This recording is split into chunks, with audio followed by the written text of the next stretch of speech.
اور اس کی تاثیر اور اس کی طاقت جسم میں، جوڑوں میں، پٹھوں میں، اعصاب میں،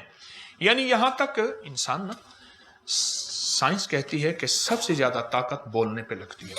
انسان کے جسم پہ، اور ایسے ہی ہوتا ہے جب بندہ ختم ہو جاتا ہے تو اس کے لبوں سے آواز نکلتی ہے، حرف بڑی مشکل سے بنتے ہیں۔ سب سے زیادہ پوری زندگی میں انسان کے بولنے پہ طاقت لگتی ہے، پورے جسم میں جو ہماری طاقت خرچ ہوتی ہے بولنے پہ ہوتی ہے۔ جب انسان کا بولنا ختم ہو جائے اور جسم نڈھال ہو جائے، حادثات کی وجہ سے، زندگی کی مشکلات مسائل کی وجہ سے، کوئی زندگی کی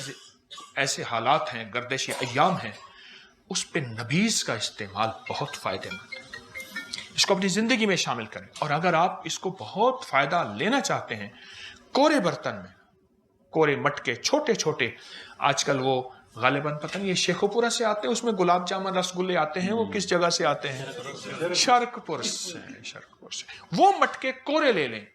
وہ استعمال کیا ہوا نہ لیجیے گا، اس میں اس کی تاثیر ہوتی ہے اور وہ کبھی نہیں جاتی۔ کورا لے کے اگر اس میں استعمال کریں اور نبیذ کا استعمال کریں،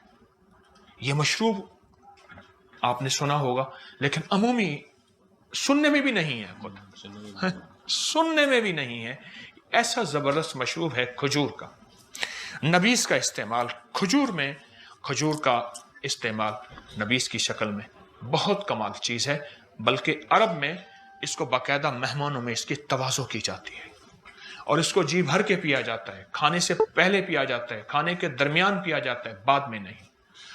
یہ بہت کمال چیز ہے، اس کو اپنی زندگی میں شامل کریں۔ ایک اور چیز ہے جو طب نبوی میں ہے اور ہماری سائنس اس پہ